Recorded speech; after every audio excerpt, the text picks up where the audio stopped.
Bismillahirrahmanirrahim. Assalamualaikum warahmatullahi wabarakatuh.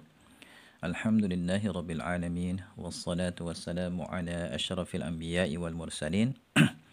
Wa ala alihi wa ashabihi ajma'in.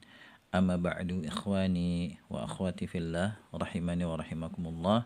InsyaAllah ta'ala pada kesempatan kali ini kita akan lanjutkan kembali membahas buku Mengenal Lebih Dekat Kata Tunjuk dalam Bahasa Arab ya.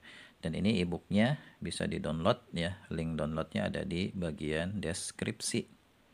Sekarang kita akan bahas bab 9 tentang tujuan penyebutan isim isyarah. Ya, kenapa digunakan isim isyarah kata tunjuk dalam bahasa Arab ya. Berikut ini beberapa tujuan dari penyebutan isim isyarah. Yang pertama, untuk membedakan sesuatu dengan sejelas-jelasnya ya, dengan cara menunjuknya secara langsung. Misalnya saya katakan uridu haza, ya, saya ingin yang ini. Ya, kan menjadi jelas tuh ya benda yang dimaksud. Ya. Kemudian liman zalika, siapa, milik siapa itu, sambil ditunjuk.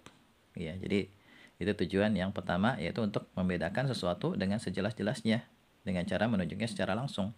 Kalau saya katakan uridu haza sambil saya nunjuk bendanya, berarti jelas benda yang saya inginkan.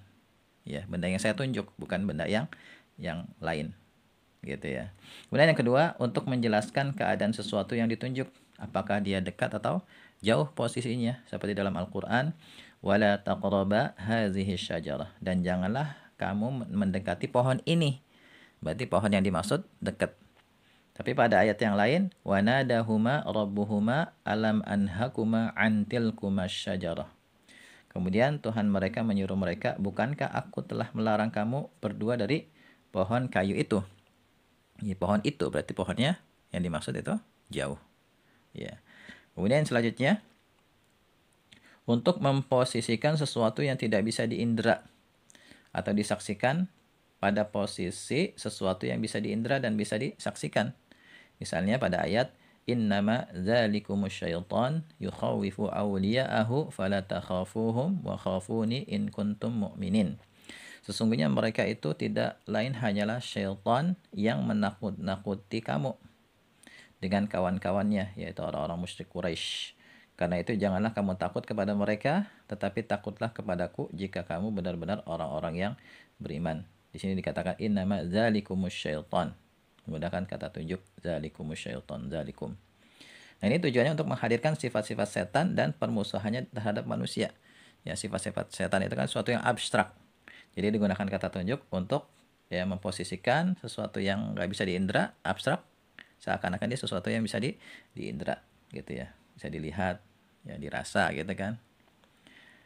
Contoh lain lagi misalnya wa in tasbiru wa tattaqu fa inna dzalika min azmil umur. Jika kamu bersabar dan bertakwa, fa inna dzalika, maksud sesungguhnya yang demikian itu ya, fa inna dzalika menggunakan isim isyarah. Yang demikian itu min azmil umur, ya termasuk urusan yang patut diutamakan.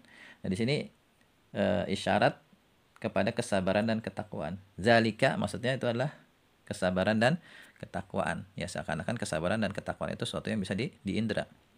Gitu. Kemudian tujuan lainnya untuk mengagungkan. Ya, terkadang pengagungan menggunakan isim isyarah dekat dan bisa juga jauh. Ya, isim isyarah dekat untuk menghadirkan keagungan sesuatu yang ditunjuk di hadapan hati dan mata. Ya, isim isyarah jauh untuk menunjukkan ketinggian posisi dan derajat sesuatu yang ditunjuk. Misalnya untuk yang dekat, limis lihaza falyamalil amilun.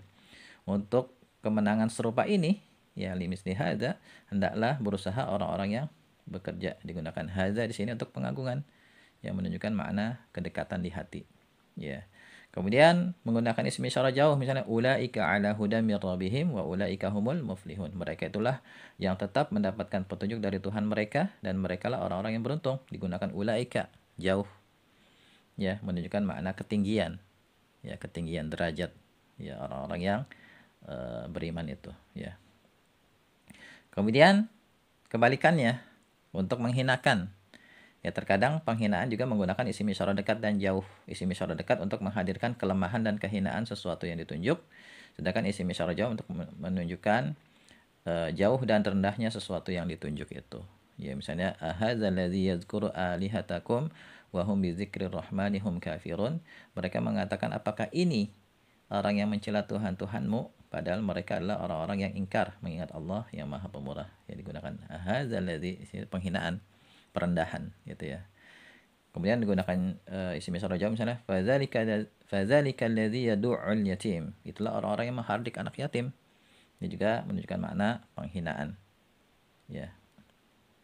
Nah, ini diantara tujuan penggunaan isim isyarah. Ya, semoga bisa difahami ya. Semoga bisa menambah wawasan kita dan membantu kita untuk mentadaburi ya ayat-ayat Al-Qur'an yang nanti kita baca. Ya, kita lihat di situ kira-kira di situ penyebutan isim isyarah itu untuk apa gitu. Dan juga untuk bisa lebih memahami hal ini tentu kita harus lebih dalam lagi belajar bahasa Arab ya, terutama ilmu balaghah. Ya, kita pelajari lagi nanti ya penggunaan kata tunjuk yang lainnya.